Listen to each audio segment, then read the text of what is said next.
they all can like lock down innings at any point.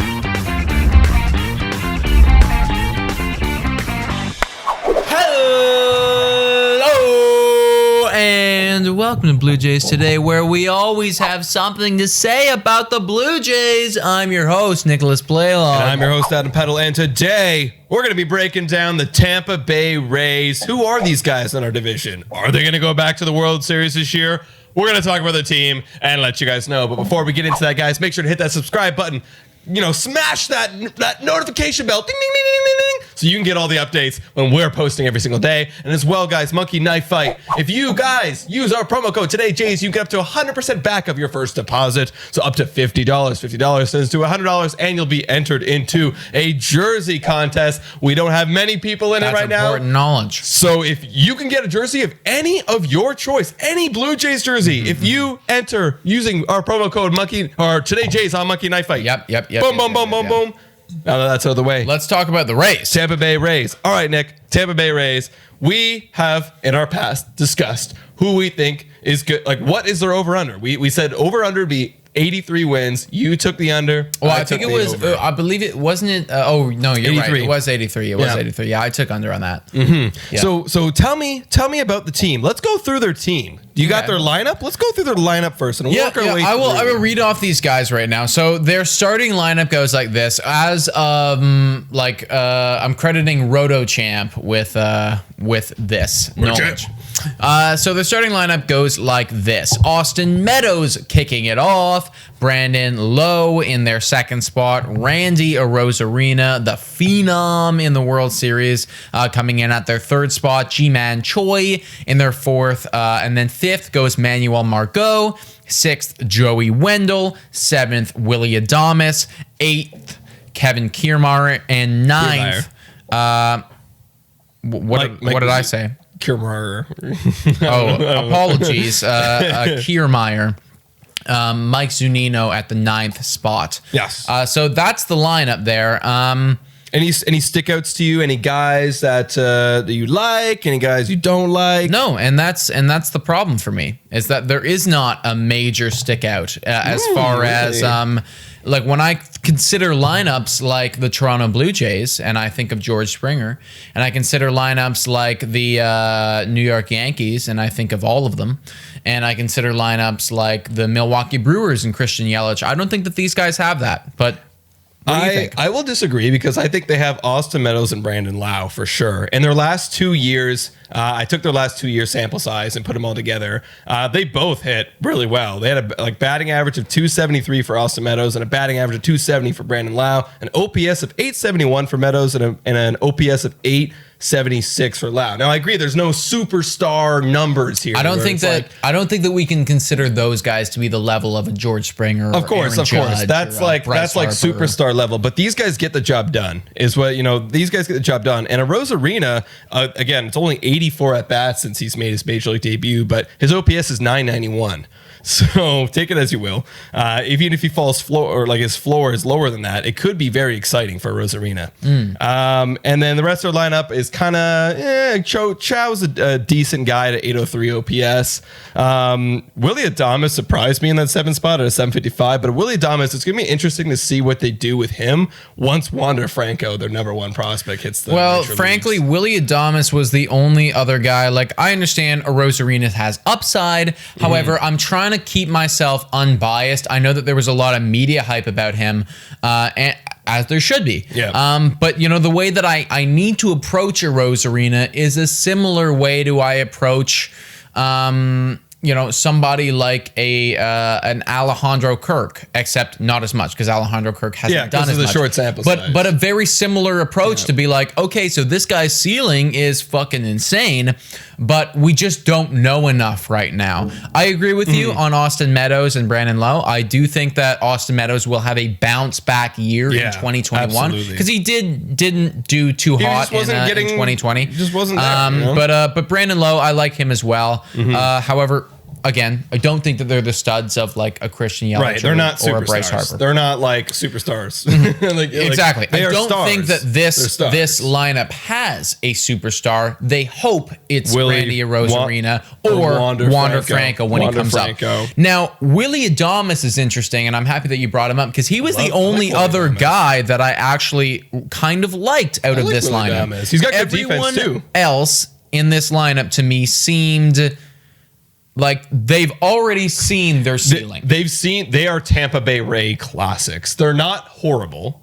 They're not great. They're just there. They're place fillers. Mike Zunino is pretty horrible. Yeah, Mike Zunino is bad. Manuel Margot is pretty bad too, and I think he's okay. He's not bad. Like he's serviceable. Like 693 career OPS. That's pretty bad. Yeah. But like for the last 2 years, he's hit 243.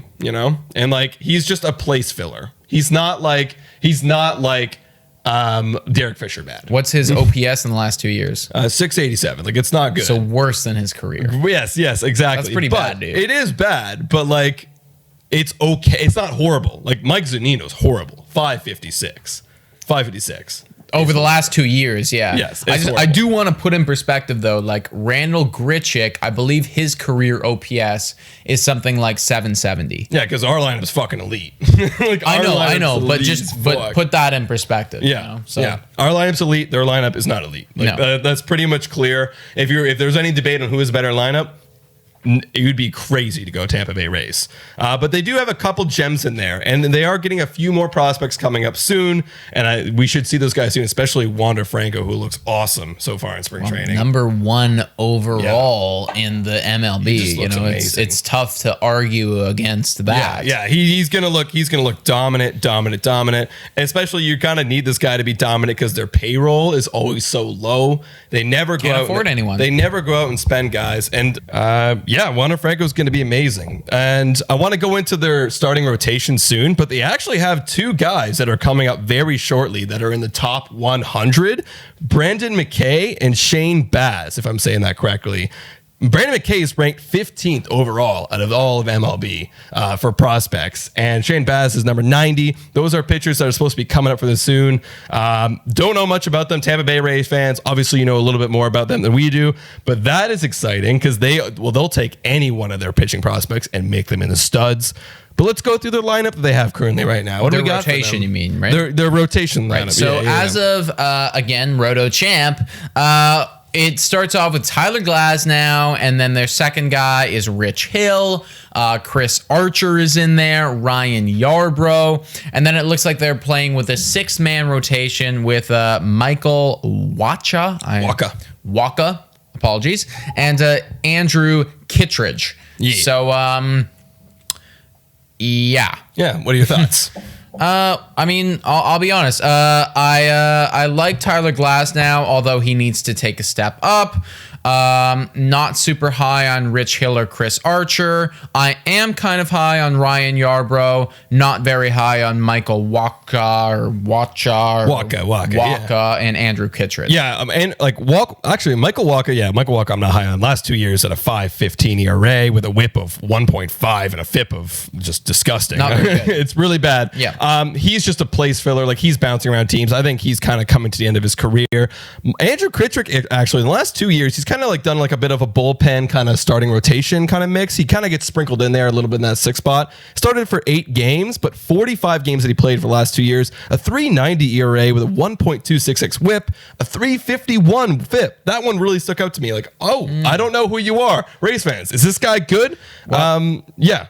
What I wrote down was I haven't seen a whole lot. Yeah, I haven't seen a whole lot, but those numbers, I can't lie about those numbers. There's some potential. There's some potential there to fill up that back half. There is some potential for sure. And I do like Ryan Yarbrough. I feel like he has some upside. Yes. In fact, I think that I actually wrote down could be their number 2. Definitely. Because I'll be honest. All depending on what Rich Hill does this year. I don't expect a whole lot from Rich Hill. Really?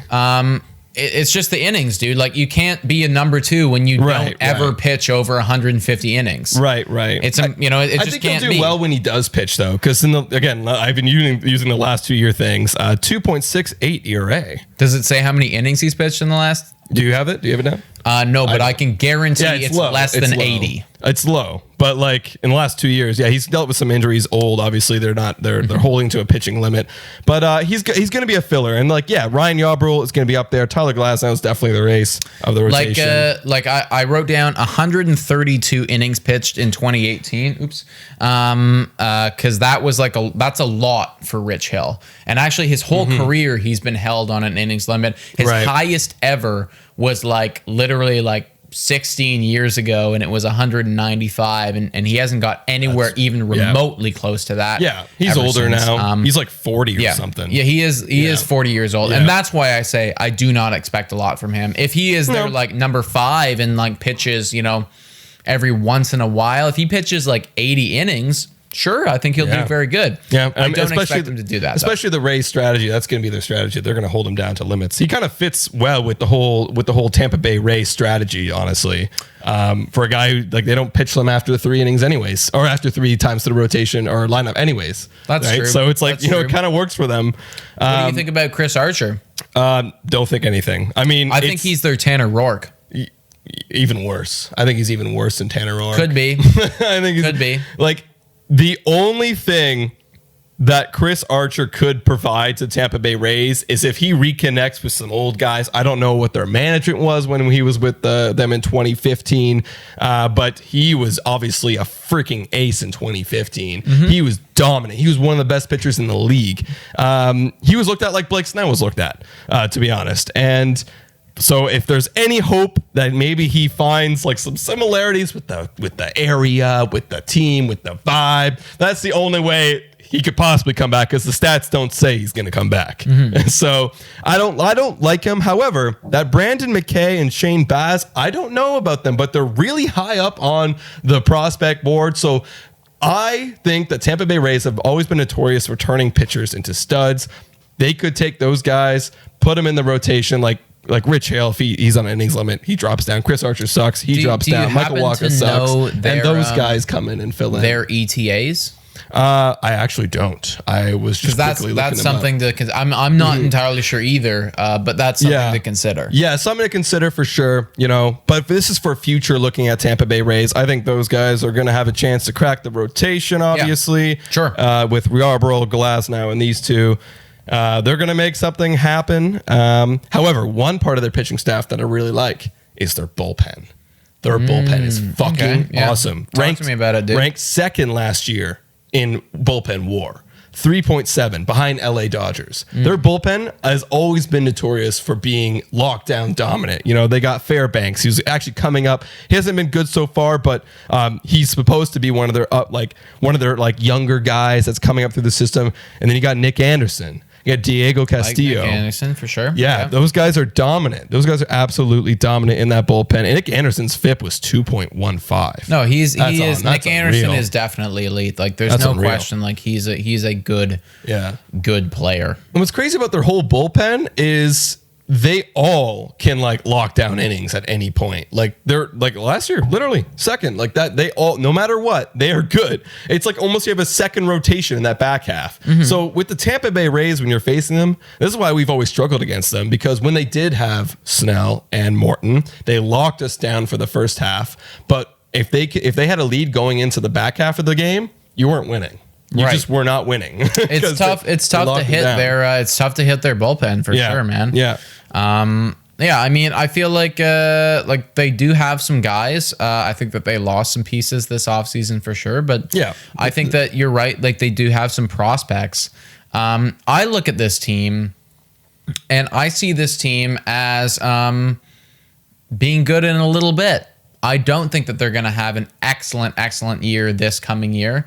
I think that with their prospects that they have, with Wander Franco and with some of those other pitchers, you're right. I do trust that those pitchers will be developed into studs eventually. I don't think it will happen this year, and I think that their lineup and their pitching staff as it is won't be able to maintain the level to which they've been proving through 2018 to 2020. Yeah, fair enough. I think, like, obviously I've done way more research now. When I made my initial projection, I said 89 wins. I'm actually going to lower that a bit just because I looked at it a bit deeper. I'm going to say 84 and 78 is what I would go for them now. Because I still do think that they have some guys in their lineup. They have some guys in their rotation, and their bullpen is what makes the Tampa Bay Rays. The bullpen is elite. Can't argue with that. The bullpen is amazing. And then, their prospects, if I were them, I'd want to see the prospects get some playing time. However, they might tinker with their playing time because they know the fact that they can't sign guys back. So whether they might hold off on bringing these guys up for 2021 just because of that playing time issue. Once they start cracking into arbitration, it's like you're spending money and you're not going to get. And you know what? Realistically, like the question is, are we ready to win right now? Will Wander Franco push us over the edge? I don't know if the answer is yes right now. He might hold off and wait till more guys are already Probably and then push them all the way there. I think what really stuck out to me with this team, because I was looking at, and I know a lot of you guys, and a couple of our friends, I think even you said this too, was that Tampa Bay Rays seem to find a way to win. Yeah. And I was looking back at their last decade. So from 2010 to 2013, they were above 500. Then they slumped from 2014 to 2017, and they were below 500. And then from 2018 to 2020, they were once again above 500. We know that they went to the World Series last year. But in 2018 and in 2019, their best players, looking at their WAR, was Charlie Morton and Blake Snell. Not in that order, in fact, flipped. So Blake Snell was in 2018 and Charlie Morton was in 2019. And both of those guys are gone now. So I am anticipating that they lost their two elite pitching studs, and they are elite pitching studs. I think it will take them a year or two to bring up their Wander Franco and to bring up these other guys. And I think that Tyler Glasnow still needs a little bit more development. I think that Ryan Yarbrough could be a solid number 2 with him, with potentially another year or two. I think that this team just needs more time.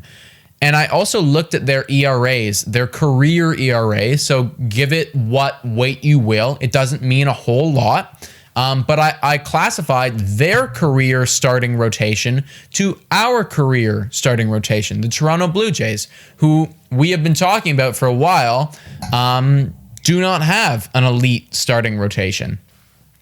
But the career ERA on our guys are lower, which is something to note, with a 3.8 and they have a 4.01. And that's kind of interesting to note. I just want to put that out there. It's a note. Take it the with the way I wouldn't base it off like I know what you're saying. I wouldn't base like my whole judgment off that one note. It's something to note. I think that the average is interesting though, because let's face it, I think that Glasnow and Yarbrough will be better. I think that Rich Hill and Chris Archer will be worse. Yeah. I'm not sure about their other guy. For us, I think that Ryu will be around the same. I think that Rourke and Ray will be worse. And I think that Matz and Stripling, because I did not put Nate Pearson in because his career ERA doesn't matter. Right. But I think that those guys will be better. So I think that on the average standpoint, you can kind of look at it and be like, okay, this is kind of what we're looking at. When we look at every single guy, it's obviously not an absolute truth, but there's something to note here. Fair enough. Yeah, I do. This one shocked me. In the last 2 years, Tyler Glasnow is a 2.9 ERA with a 2.94 FIP. That one shocked me a little bit because last year he had a bit of a down year, but still over the last 2 years, he's really good. And 23 starts.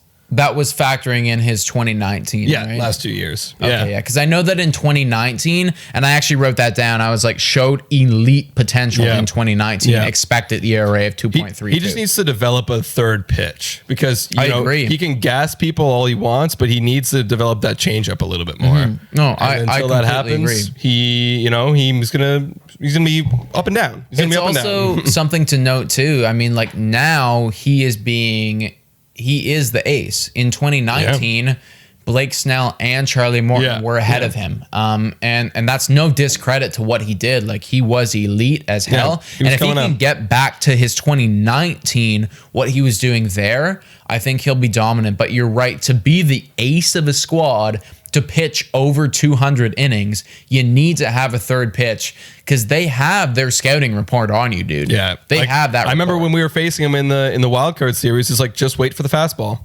Don't even offer at the curveball. Just offer. Wait for the fastball. It's very simple. Yeah. So he is beatable. He does need to develop that pitch. That's something that kind of look into, is whether he is developing that pitch in spring training or not.